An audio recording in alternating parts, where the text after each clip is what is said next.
Hello friends, welcome to टेट technical ज्ञान। आज हम आपको दिखाएंगे एक्सेल में सैलरी शीट कैसे बनाते हैं। अगर आपने अभी तक हमारे चैनल को सब्सक्राइब नहीं किया तो जल्दी से सब्सक्राइब कर लीजिए और बेल आइकन को भी प्रेस कर लीजिए। वीडियो को पूरा देखिए, स्किप मत कीजिए, नहीं तो आप बीच में अगर स्किप करेंगे तो बहुत हो सकता है बहुत इम्पोर्टेंट हमने यहाँ पे ट्रिक दिखाई और आप मिस कर गए। तो इसलिए वीडियो को स्किप मत कीजिए, पूरा देखिए। तो चलिए वीडियो की तरफ चलते हैं और वीडियो को शुरू करते हैं। तो सबसे पहले हम यहाँ पे कुछ कॉलम्स को ऐड कर लेते हैं। तो अब हम यहाँ पे कुछ कॉलम्स को यहाँ पे सिलेक्ट करके मार्जिन सेंटर कर लेते हैं। ठीक है, तो ये हो गया हमारा मार्जिन सेंटर। अब हम यहाँ पे सैलरी शीट टाइप करते हैं। तो ये हो गया हमारा सैलरी शीट टाइप। अब इसको सिलेक्ट करके हम अलाइनमेंट कर लेते हैं। उसके बाद इसको हम अभी बोल्ड कर लेते हैं और बड़ा कर देते हैं। तो इतना बड़ा ठीक है, थोड़ा छोटा कर लेता हूँ, अब सही है। अब इसका बैकग्राउंड कलर हम फिल कर लेते हैं। अब हम यहाँ पे सारे डेटा फिल करते हैं। तो सबसे पहले हम यहाँ पे सीरियल नंबर ऐड कर लेते हैं। उसके बाद हम यहाँ पे नेम्स ऐड कर लेते हैं।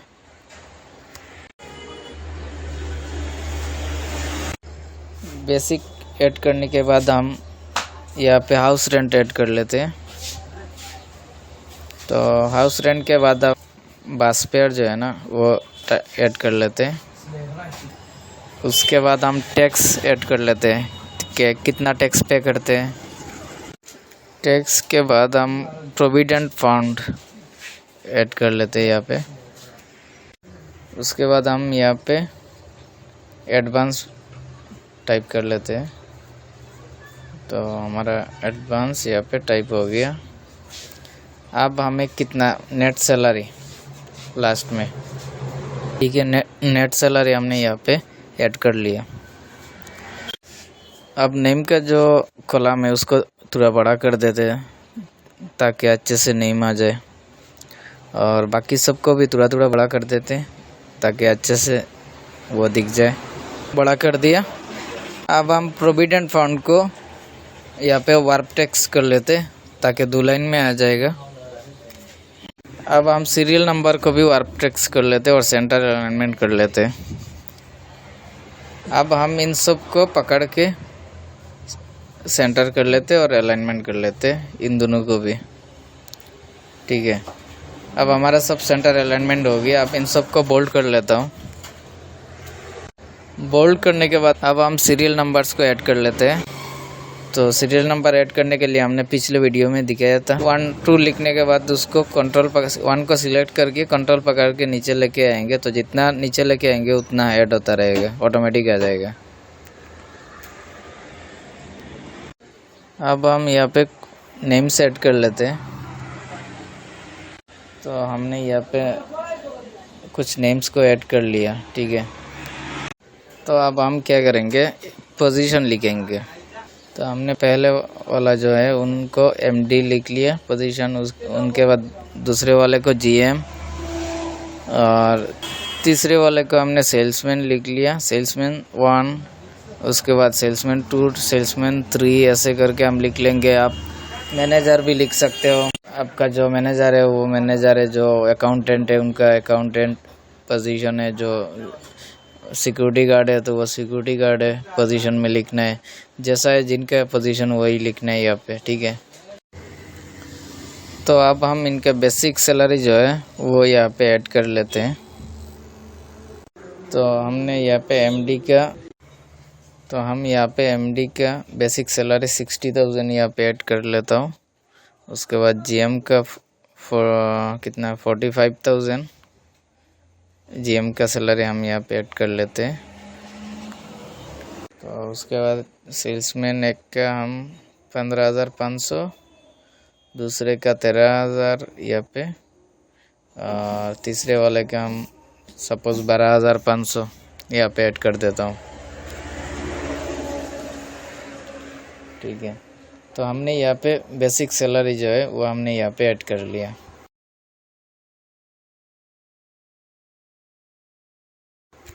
तो अब हम यहाँ पे हाउस रेंट जो है वो यहाँ पे ऐड कर लेते हैं। आपको समझाने के लिए हम सबसे पहले यहाँ पे हाउस रेंट जो है ना, हाउस रेंट के ऊपर 20% हम यहाँ पे लिख लेते हैं, क्योंकि उनको उनके बेसिक सैलरी से 20% हाउस रेंट मिलेगा। मेडिकल उनका 10% मिलेगा। जितना बेसिक सैलरी है उनका 10% मिलेगा। बस फेयर भी है उनको 10% मिलेगा। टैक्स उनको 5% टैक्स पे करना पड़ेगा। उसके बाद प्रोविडेंट फंड जो है उनका 10% लगेगा। तो अब हम यहाँ पे हाउस रेंट 20% निकलते हैं। हाउस रेंट निकलने के लिए इक्वल टू, उसके बाद बेसिक के घर में आप क्लिक कीजिए, उसके बाद इनटू 20% देन एंटर कर दीजिए, बस आपका निकल जाएगा। अब एक का निकल गया तो आप उसको क्लिक करके कंट्रोल पकड़ के नीचे खींच लीजिए, बाकी सबका निकल जाएगा। ठीक है, तो उनका हाउस रेंट इतना है। ठीक है, अब हम मेडिकल निकलते हैं, मेडिकल कॉस्ट। तो फिर से इक्वल टू, उसके बाद बेसिक के घर में क्लिक कीजिए, उसके बाद इनटू कितना है 10%। ठीक है, उसके बाद आप एंटर कर दीजिए तो मेडिकल निकल जाएगा 10%। ठीक है, आप फिर से वही उसको क्लिक करके कंट्रोल पकड़ के नीचे खींच लीजिए, बाकी सब का निकल जाएगा। एक का निकल लिया तो बाकी सब का आसानी से निकल जाता है। उसके बाद हम बस का भी निकलते हैं, तो सेम वैसे ही है, इक्वल टू, उसके बाद बेसिक के ऊपर हम क्लिक करेंगे, हमें इनटू 10% एंटर, बस वो भी निकल जाएगा। अब हम टैक्स निकलते हैं। ठीक है, तो सेम वैसे ही है, एग्जैक्ट ऐसा ही है, इक्वल टू, उसके बाद बेसिक के ऊपर क्लिक किया, उसके बाद हम कितना निकलना है 5%, इनटू 5% एंटर कीजिए, बस निकल गया। कंट्रोल पकड़ के नीचे खींच लिया तो बाकी सबका निकल गया। अब प्रोविडेंट फंड सेम ऐसा ही है, इक्वल टू, उसके बाद बेसिक के ऊपर क्लिक किया, इनटू 10% एंटर, तो ये भी निकल गया। अब कंट्रोल पकड़ के उसको नीचे खींच लीजिए, बस सब निकल गया। अब एडवांस, अब हम यहाँ पे एडवांस लिखते हैं। एडवांस किसी ने, जैसे कि एमडी ने 25,000 एडवांस ले लिया। ठीक है, तो हम इनका नेट सैलरी निकालते हैं। ठीक है, तो किसी ने लिया किसी ने नहीं लिया, तो आप ध्यान से देखिएगा। तो फिर से इक्वल टू, तो सबसे पहले हमने बेसिक के ऊपर क्लिक किया, उसके बाद प्लस किया हाउस रेंट को। ठीक है, तो हाउस रेंट के ऊपर क्लिक किया, उसके बाद हमने मेडिकल को भी प्लस किया, उसके बाद हमने बस को भी प्लस कर लेता हूँ। ठीक है, बस फेयर को भी प्लस किया। अब टैक्स जो है ना वो हम देते हैं कि लेते हैं, तो हम टैक्स पे करते हैं, तो टैक्स को हम यहाँ पे क्या करेंगे, माइनस करेंगे।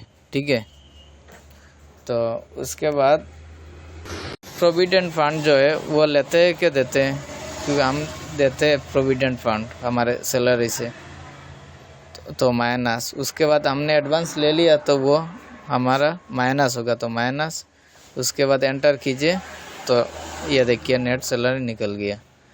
तो अब इसको कंट्रोल पकड़ के नीचे खींचेंगे तो सबका आ जाएगा। ठीक है, तो हम जैसे कि लास्ट वाले को यहाँ पे एडवांस कुछ लिया तो वो ऐड कर देते हैं, जैसे कि 5,000 ऐड कर दिया, तो अब इसका माइनस हो गया। तो ऐसे आप जिसने लिया वो आप ऐड कर दो, या से ऑटोमेटिकली नेट सैलरी से माइनस हो जाएगा। ठीक है, तो अब हम, तो ऐसे आप नीचे उनको ऐड, मेंबर्स ऐड करते रहिए और डालते रहिए, ऑटोमेटिकली आ जाएगा। तो हमने कुछ ही मिनटों में आपको सैलरी शीट बनाना सिखा दिया।